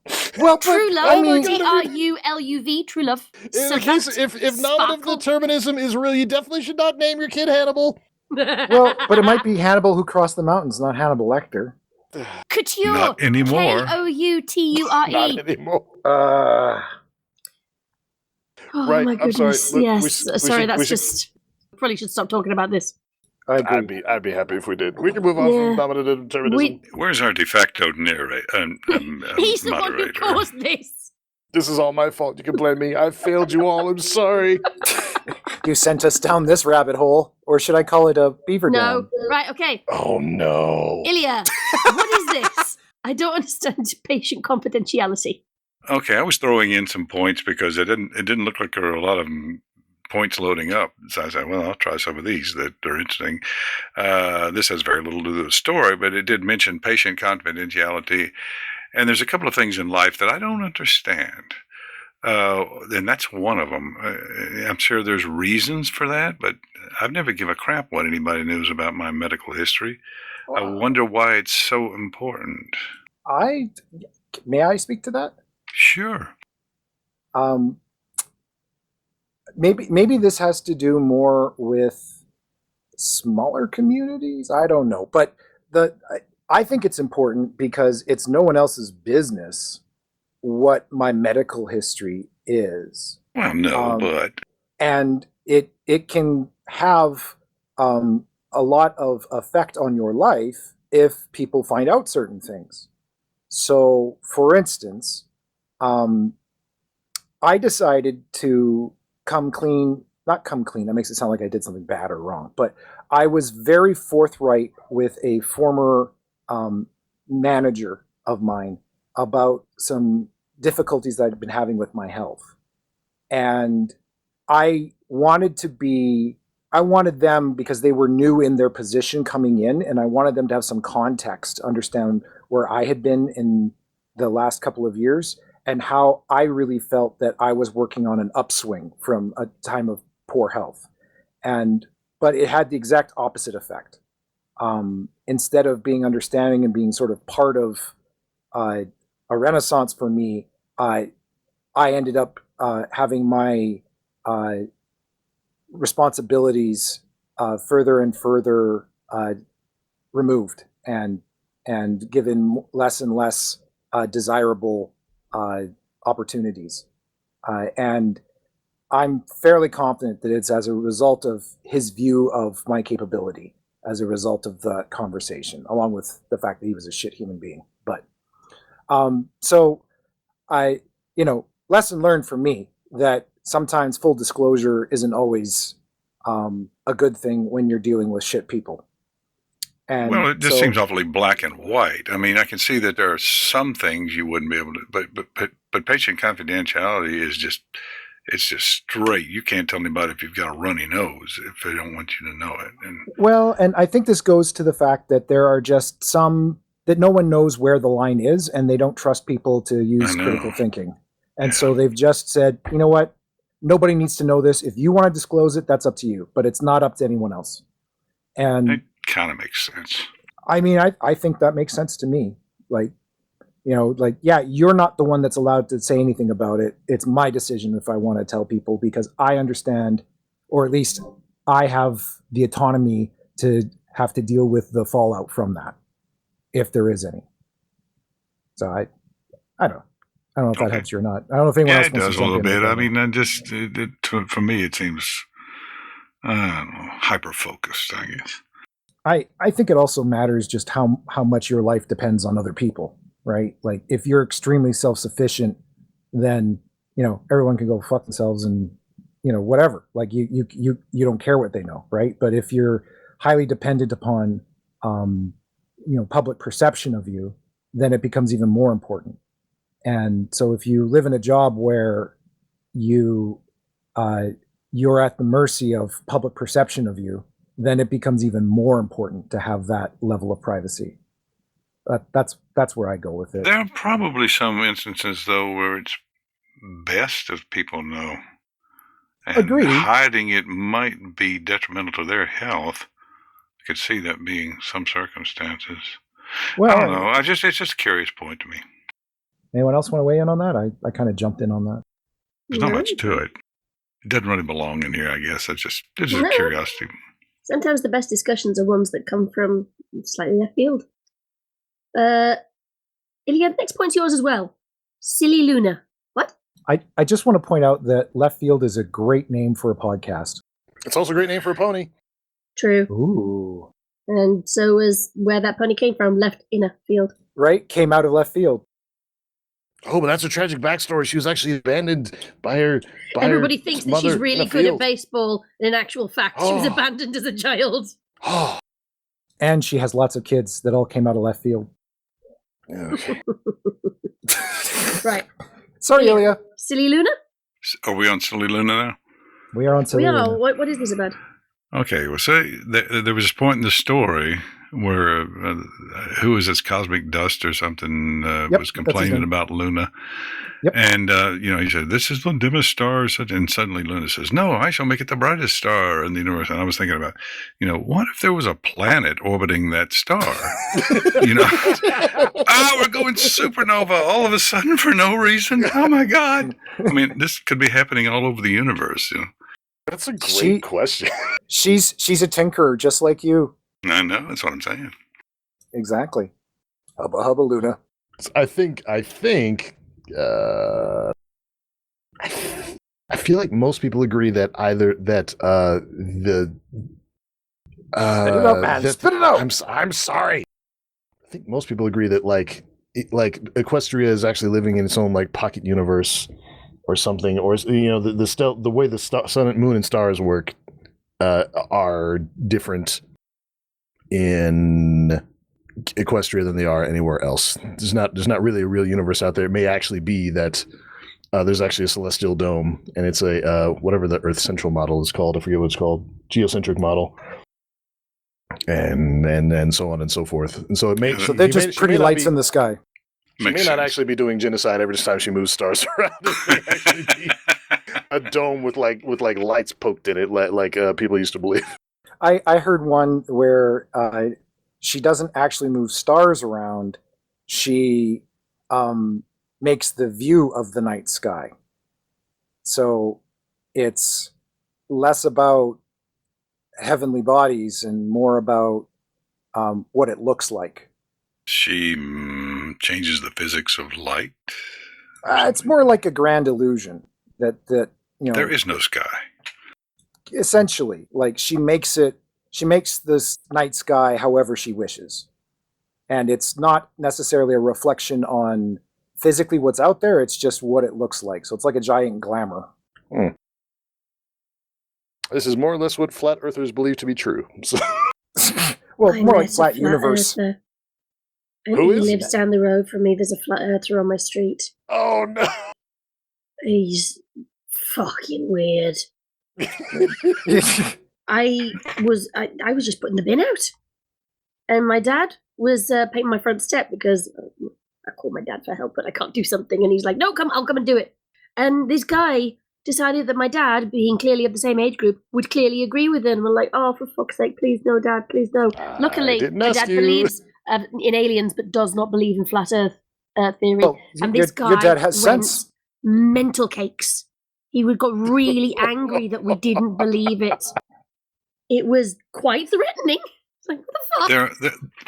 There are so many variations in the in people's realities. I had an employee once. I remember I was doing tinkering in the shop, doing something, and the employee came up to me and said, "Where is space?" Where is space? And I was just taken aback for a minute, and I tried to get them to explain what they meant. I said, "Well, there's all these things about astronauts going into space, and I don't know where that is. Where is space?" I struggled to find an answer. But how do you get to be an adult and not really have a concept of what space is? I don't. Oh, they're out there. Yeah. Like that are out there. I just And couldn't they're in get my head American around politics. it. I couldn't get my head around it. And there was another employee once that asked me what meat was. That's a little different subject. She says, "What is meat?" You go into. She says, "I know it comes off of a cow, but where is the meat on a cow?" And I'm, what makes up meat? Well, you kill a cow, and all the cow's there, but somewhere hidden safely inside the cow, where nobody ever sees it, is something called meat. So what is the correlation between meat and beef? Oh my goodness! So the perceptions of people walking around you, what they perceive as reality, may be strangely different than what you know to be true.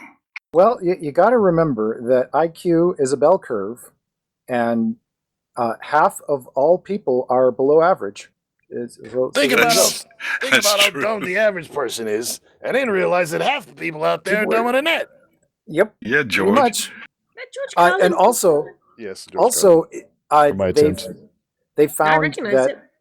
IQ globally, worse in some places than others, but globally, the average score on IQ tests has actually gone down over the last decade. Oh, and, good. Yeah, and that I think that should be more alarm about that in general, because I made Scribbler watch Idiocracy. Has everyone seen that? Yes, You did. When you got COVID last year and we couldn't go out, and we watched Idiocracy and that documentary about the girl who looked like she was 12 when she was actually like 24. We watched a lot of stuff because Neighrator caught a very European strain of COVID right as he arrived. What, did he have to drink tea? Oh, she took fantastic care of me. It was so good. Thank you. You had to wake him up to keep him hydrated and put I'm just wondering what European strain looks like and how it's different from a non-European strain. It has a mustache. It had a mustache.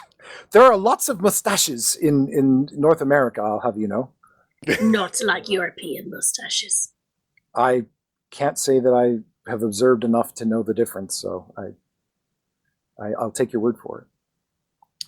I Right. think We can probably Poirot. move on from this point. Well, people are getting dumber. Just putting it out there. It's not just perception that there's lots of dumb people out there. They're out there, and there's We do more say of that them. social media is affecting our brain chemistry. And they're voting. Yes. Mhm. I hate to sound like old timey, movies where you have the upper class saying, well, the peasantry can't possibly vote. They don't even know what's important. Oh, why should they have the right? There are times where I start wondering if you should have a license to vote. Like, Absolutely, I agree with that. Like, you have to be able to prove that you have a certain amount of competency, both in general knowledge of the system in which you are voting in, politics, and just the ability to think for yourself and have the ability to think. Period. Like knowing where space is. Maybe that should be a question to put on the exam. Well, not necessarily, unless there's a really big issue that has to deal with space. Like, let's pretend and give that person the benefit of some extreme doubt that that it's just never come up, and maybe they moved around a lot as a kid and just missed that unit continually in school. I'm going to tell them next time. I'll say it's in Europe. It's at Euro Disney. Go check it out. But in talking about the trivia that people should know, or the facts that people should know, if there's something specific on the docket, that's major points between the different parties that you're voting for, then yeah, you should be somewhat aware of the issues that are being decided by that vote. So yeah, if Space Force is on there, then you should have an idea of what the hell space is. We are quite far off the beaten path now. Let's see if we can bring it back around. Well, the next point is, what about that ending? The lesson, the moral of this story, as I understood it, is because the story ends when what's-her-face, Silent Night, smuggles in a bottle of booze, and then Barry Pinch makes cocktails for everyone. And so the moral is, and then the story ends with everybody having camaraderie over shared illicit substances, which you're not supposed to have in the building because it's a government building. So the moral of the story, I think, is life sucks, but alcohol makes everything better. Alcohol is a solution. Yeah, in chemistry, at least, alcohol is a solution. Oh, wow. So, yeah, this is just No, more it's not. evidence It's a to the fact compound. that it's... Well, the alcohol that we purchase is a solution. Well, yeah, that's not alcohol. That's a beverage with alcohol in it. That's a solution. Yeah, but it's not alcohol. All right, nerds. Anyway. So anyway, this is just sort of more evidence pointing to the fact that this story is not a story per se, which is like the next point. It's more of a fix-it fic or a world-building fic, and because it does not have a conclusion per se. This is some stuff that happened, a slice of life story, and then everyone got drunk. I disagree. Go ahead. I would suggest that it is a story in the sense that there is tension and there is a resolution. We have, and there's character growth. We have a character that comes in very shy, feels like they're the only one, goes through and is highly skeptical about participating in this group, and then by the end feels accepted. And that maybe things are okay or better. Like, she doesn't feel alone anymore. And I would argue that depending on your theory of story, that there is a beginning, middle, and end. There is a structure that the story hangs on that makes sense here. It does end at a logical point for that reason. Now, whether or not the ending is satisfying is a whole other kettle of fish. No. And good point. So I would argue that it may be a less than satisfying ending, but it is an ending, and it does end on a plot point or beat that does make sense for it to be the end of the story. However, I don't think it's a satisfying end. I agree. So that's what I have to say about that. And alcohol is not always the solution, but sometimes, in moderate and restrained usage, under certain circumstances, it can be social lubrication that can be enjoyable. It may not be an ending, but it is an effective denouement. Oh, explain that word, sir. A narrative endpoint that makes you feel like all plot points have been resolved adequately. Yeah. Don't we have a native French speaker in the chat? Maybe. We do, actually. You guys are doing fine. Okay. But yeah, essentially, if you go etymologically, a knot in French is a nœud. So a dénouement is like you are undoing the knot to explain the word. So that's why Enough? the word Is is that like what you that. say, enough? No, a knot. Like A knot. A sailing knot. Oh, a knot. Okay. Yeah. But yeah, no, that's pretty much it. Like the story, I cannot not. The story just presents problems, which makes a knot. And the end of the story, you have the dénouement, so the knot is, well, not here anymore. So that's the word. That's fascinating. I never knew that. Yeah. French sounds a pity of a language, but it's very stupid and very like basic, because you have, okay, there's that. Okay, so we have that situation. How do we call this? We call this situation X. Okay, what is the contrary of X? Oh, DX. A lot of words are like that. I mean, Oh, that's like yeah. straight out of Latin. I mean, that makes sense. Yeah, also that. I mean, English does that to some extent as well. And It sounds so much prettier when Nomad says it. I agree. French accent does sound pretty. God, it sounds good. You don't want to hear me when I'm tired. You know the cliche French accent? I hate it. I used to play with Americans like on games, and I used to stay very late with them. So they could tell I was getting more and more tired because I was not making effort. And at some point they were like, dude, please try, you go to bed or try, we can't understand anything. And I was probably like, oh, shut the fuck up, it's fine, I'm not tired. And I hate it. Whenever it happens, I hate it. But it's still pretty. If I can understand it. I don't understand it. Why is it a lot of foreigners think that the French accent is cute? It's not. Oh, it's just beautiful, though. It's just... I can't explain beauty. Don't ask me to do that. Did you want to say anything about the ending, Nomad? No, you guys said it pretty well.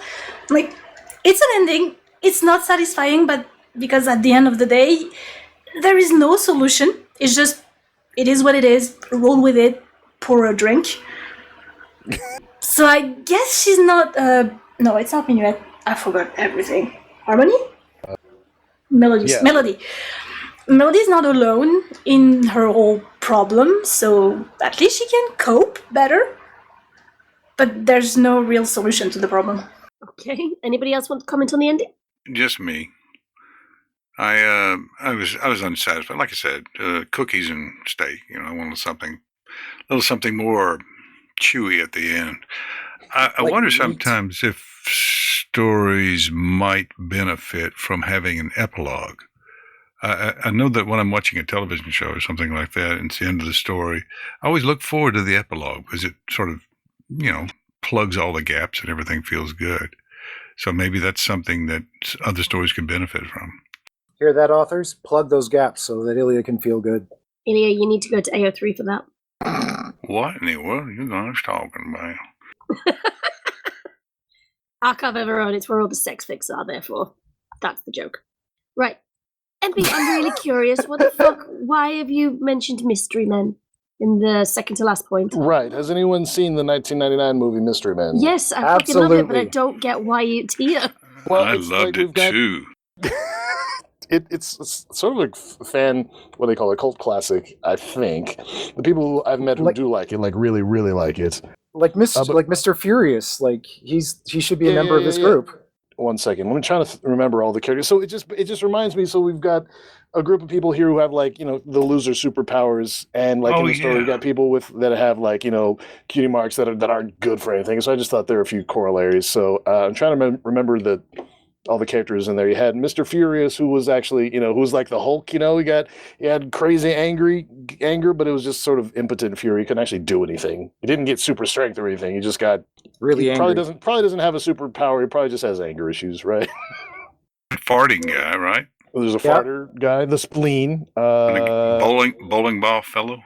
And there's It one was a played bowling by ball girl. She had the skull of her father in the bowling ball, and she had like daddy issues with him. That was fun. The wonderful quote of "He fell down a lift shaft onto some bullets."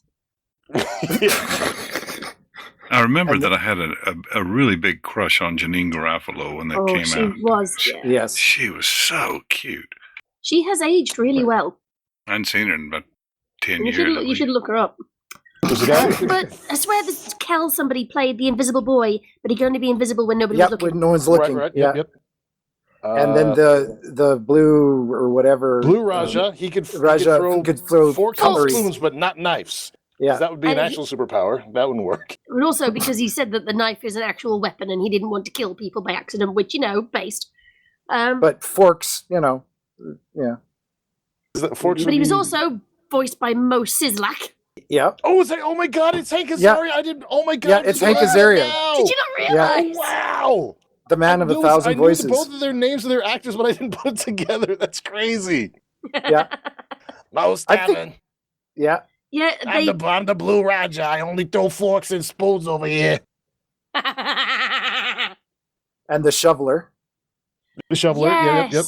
Oh, That was I forgot the name of his actor, but I had a massive crush on him because of that film. William H. Macy. Macy, thank you. I had such a crush on him in that film. He was so wholesome. They can't be the same person because one of them wears glasses, and otherwise he wouldn't be able to see when he was superheroing. So wholesome for somebody who bashes people's heads with a shovel. Anyway, okay, that was all. I thought this story had some similarities with that. I see where you're did. going now. Yes. All right. We can move on from that with that done. Okay. Yes, this is With the that bit of nostalgia. version of, except that they Mystery don't Men. accidentally kill Twilight Sparkle in a Right? ray gun machine. See, that's the story I want to see. Like turns out all these talents are super relevant to this really one specific circumstance. And so like Pony Nick Fury comes along, he's like, I'm putting a team together. We need someone who can sleep under any condition. Is it a story? Ilya asks. Ilya, do you want to explain this one? Well, yeah, I think we've done it to death, and in about 14 different ways we've answered this already, but my little note to it was, it's like you set up a microphone in a room and recorded a meeting. Riveting, but is it a story? But I think we've determined that it is. That you're technically correct, which is the best Yes. kind of correct. That's what they did, but, I guess it's a story, though, yeah. An anticlimactic point to end on, for sure, since we've already done it to death. Yes.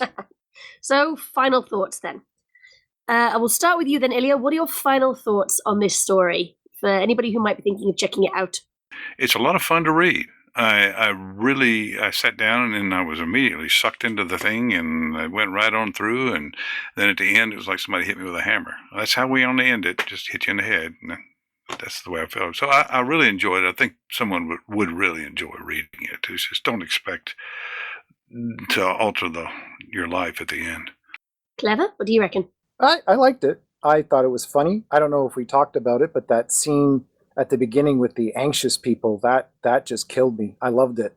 How she just came in and asked one question, just set the whole room off. That was hilarious. But it's definitely worth a read. I liked the prose. Could it have been part of a different story that maybe ended up having more resolution? Sure.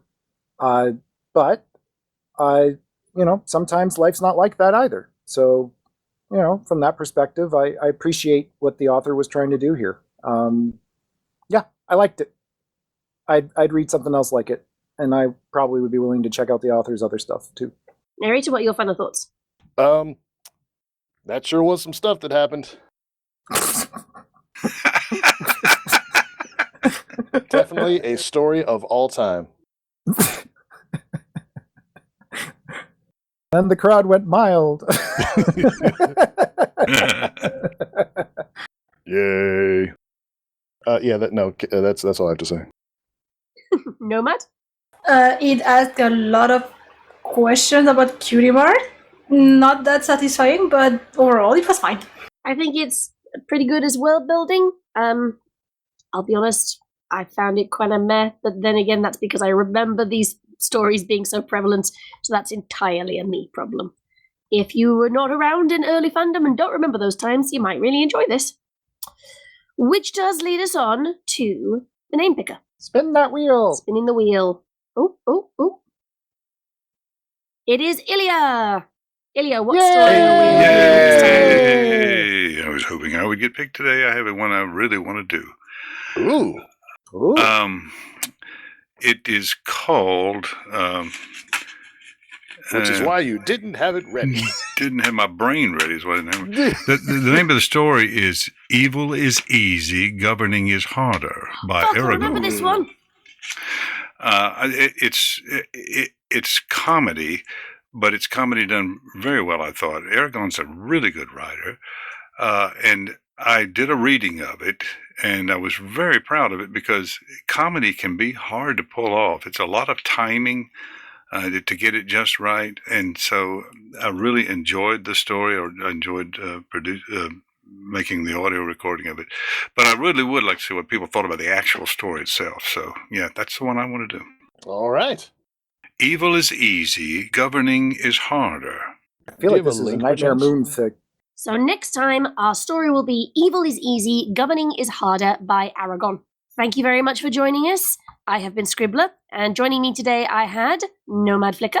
Have a good rest of whatever time it is for you guys. Bye! Neighrator Pony. Good night, everybody. Ilya Leonov. Have a wonderful day. And Clever Hooves. Howdy and goodbye. All right then, brave men. Okay, that's goodbye from us. Bye! Bye. Bye. Hum. So Janine Garofalo, eh? Oh yeah, love that I- woman.